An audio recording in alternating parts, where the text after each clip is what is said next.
25 avril, Psaume, chapitre 73. Psaume d'Asaph. Oui, Dieu est bon pour Israël, pour ceux qui ont le cœur pur. Toutefois, mon pied allait fléchir, mes pas étaient sur le point de glisser. Car je portais envie aux insensés en voyant le bonheur des méchants. Rien ne les tourmente jusqu'à leur mort et leur corps est chargé d'embonpoint. Ils n'ont aucune part aux souffrances humaines, ils ne sont point frappés comme le reste des hommes. Aussi l'orgueil leur sert de collier, la violence est le vêtement qui les enveloppe. L'iniquité sort de leurs entrailles, les pensées de leur cœur se font jour. Ils raillent et parlent méchamment d'opprimés. Ils profèrent des discours hautains, ils élèvent leur bouche jusqu'aux cieux et leur langue se promène sur la terre. Voilà pourquoi son peuple se tourne de leur côté, il avale l'eau abondamment et il dit: comment Dieu saurait-il? Comment le Très-Haut connaîtrait-il? Ainsi sont les méchants, toujours heureux, ils accroissent leur richesse. C'est donc en vain que j'ai purifié mon cœur et que j'ai lavé mes mains dans l'innocence. Chaque jour, je suis frappé, tous les matins, mon châtiment est là. Si je disais: je veux parler comme eux, voici, je trahirais la race de tes enfants. Quand j'ai réfléchi là-dessus pour m'éclairer, la difficulté fut grande à mes yeux jusqu'à ce que j'eusse pénétré dans les sanctuaires de Dieu et que j'eusse pris garde au sort final des méchants. Oui, tu les places sur des voies glissantes, tu les fais tomber, les mets en ruine. Et crois, en un instant les voilà détruits. Ils sont enlevés, anéantis par une fin soudaine. Comme un songe réveil, Seigneur, à ton réveil, tu repousses leur image. Lorsque mon cœur s'aiguissait et que je me sentais percé dans les entrailles, j'étais stupide et sans intelligence. J'étais à ton égard comme les bêtes. Cependant, je suis toujours avec toi. Tu m'as saisi la main droite. Tu me conduiras par ton conseil, puis tu me recevras dans la gloire. Quel autre ai-je au ciel que toi, et sur la terre je ne prends plaisir qu'en toi. Ma chair et mon cœur peuvent se consumer, Dieu sera toujours le rocher de mon cœur et mon partage. Car voici ceux qui s'éloignent de toi périssent. Tu anéantis tous ceux qui te sont infidèles. Pour moi, m'approcher de Dieu, c'est mon bien. Je place mon refuge dans le Seigneur, l'Éternel, afin de raconter toutes tes œuvres. Chapitre 77-78. Au chef des chantres. D'après Gédutin, Psaume d'Asaph. Ma voix s'élève à Dieu et je crie, ma voix s'élève à Dieu et il m'écoutera. Au jour de ma détresse, je cherche le Seigneur. La nuit, mes mains sont étendues sans se lasser. Mon âme refuse toute consolation. Je me souviens de Dieu et je gémis, je médite et mon esprit est abattu. Tu tiens mes paupières en éveil et dans mon trouble, je ne puis parler. Je pense aux jours anciens, aux années d'autrefois. Je pense à mes cantiques pendant la nuit, je fais des réflexions au-dedans de mon cœur et mon esprit médite. Le Seigneur rejettera-t-il pour toujours? Ne sera-t-il plus favorable? Sa bonté est-elle à jamais épuisée? Sa parole est-elle anéantie pour l'éternité? Dieu a-t-il oublié d'avoir compassion? A-t-il dans sa colère retiré sa miséricorde? Je dis, ce qui fait ma souffrance, c'est que la droite du Très-Haut n'est plus la même. Je rappellerai les œuvres de l'Éternel, car je me souviens de tes merveilles d'autrefois. Je parlerai de toutes tes œuvres, je raconterai tes refaits. Ô Dieu, tes voies sont saintes. Quel Dieu est grand comme Dieu? Tu es le Dieu qui fait des prodiges, tu as manifesté parmi les peuples ta puissance. Par ton bras, tu as délivré ton peuple, les fils de Jacob et de Joseph.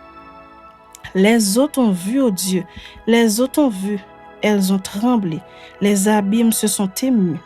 Les nuages versèrent de l'eau par torrent, le tonnerre retentit dans les nues et tes flèches volèrent de toutes parts. Ton tonnerre éclata dans le tourbillon, les éclairs illuminèrent le monde, la terre s'émut et trembla. Tu te frayas un chemin par la mer, un sentier par les grandes eaux, et tes traces ne furent plus reconnues. Tu as conduit ton peuple comme un troupeau par la main de Moïse et d'Aaron. Chapitre 78. Cantique d'Asaph. Mon peuple, écoute mes instructions. Prenez l'oreille aux paroles de ma bouche. J'ouvre la bouche par des sentences, je publie la sagesse des temps anciens. Ce que nous avons entendu, ce que nous savons, ce que nos pères nous ont raconté, nous ne le cacherons point à leurs enfants. Nous dirons à la génération future les louanges de l'Éternel et sa puissance et les prodiges qu'il a opérés. Il a établi un témoignage en Jacob, il a mis une loi en Israël et il a ordonné à nos pères de l'enseigner à leurs enfants pour qu'elle fût connue de la génération future des enfants qui naîtraient et que devenus grands, ils en parlassent à leurs enfants afin qu'ils missent en Dieu leur confiance, qu'ils n'oubliassent pas les œuvres de Dieu et qu'ils observassent ses commandements, afin qu'ils ne fussent pas comme leur père, une race indocile et rebelle, une race dont le cœur n'était pas ferme et dont l'esprit n'était pas fidèle à Dieu. Les fils d'Éphraïm, armés et tirant de l'arc, tournèrent le dos le jour du combat. Ils ne gardèrent point l'alliance de Dieu et ils refusèrent de marcher selon sa loi. Ils mirent en oubli ses œuvres, ses merveilles qu'il leur avait fait voir. Devant leur père, il avait fait des prodiges au pays d'Égypte, dans les campagnes de Soran. Il fendit la mer et leur ouvrit un passage, il fit dresser les eaux comme une muraille. Il les conduisit le jour par la nuée et toute la nuit par un feu éclatant. Il fendit des rochers dans le désert et il donna à boire comme des flots abondants.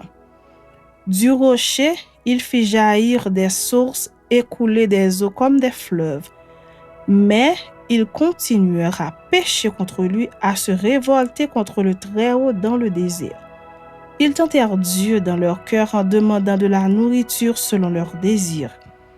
Ils parlèrent contre Dieu, ils dirent: Dieu, pourrait-il dresser une table dans le désert? Voici, il a frappé le rocher et des eaux ont coulé et des torrents se sont répandus. Pourra-t-il aussi donner du pain ou fournir de la viande à son peuple? L'Éternel entendit et il fut irrité. Un feu s'alluma contre Jacob et la colère s'éleva contre Israël parce qu'ils ne crurent pas en Dieu, parce qu'ils n'eurent pas confiance dans son secours. Il commanda au nuage d'en haut et il ouvrit les portes des cieux.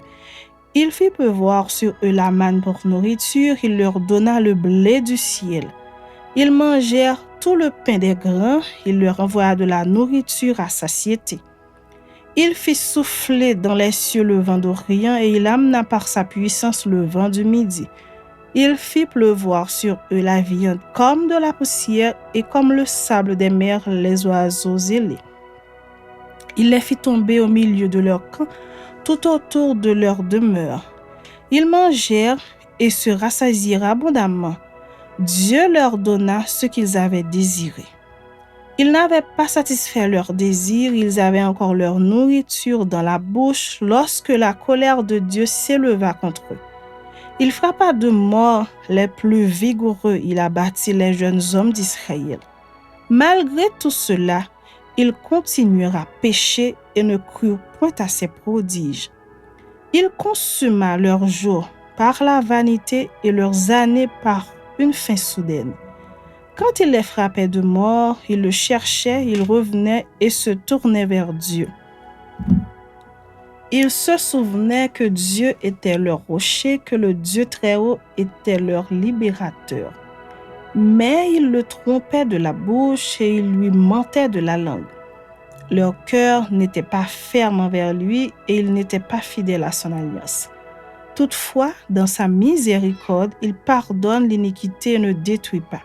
Il retient souvent sa colère et ne se livre pas à toute sa fureur. Il se souvint qu'il n'était que chair, un souffle qui s'en va et ne revient pas, que de fois ils se révoltèrent contre lui dans le désert, que de fois ils l'irritèrent dans la solitude. Ils ne cessèrent de tenter Dieu et de provoquer le Saint d'Israël. Ils ne se souvinrent pas de sa puissance du jour où il les délivra de l'ennemi, des miracles qu'il accomplit en Égypte et de ses prodiges dans les campagnes de Soran. Il changea leur fleuve en sang et ils ne purent en boire les eaux. Il envoya contre eux des mouches venimeuses qui les dévorèrent et des grenouilles qui les détruisirent. Il livra leur récolte aux sauterelles, le produit de leur travail aux sauterelles. Il fit périr leurs vignes par la grêle et leurs sycomores par la gelée.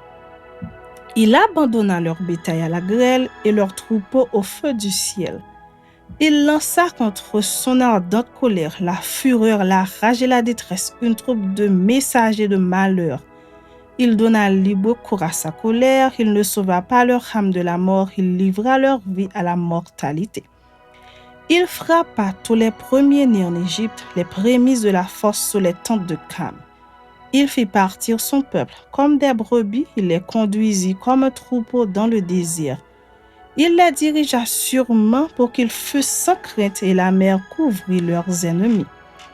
Il les amena vers sa frontière sainte, vers cette montagne que sa droite a acquise.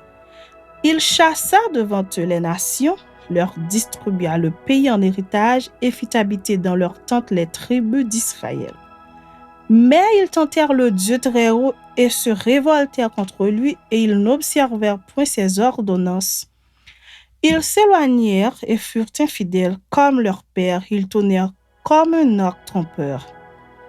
Ils l'irritèrent par leurs lieux et ils excitèrent sa jalousie par leurs idoles. Dieu entendit et il fut irrité.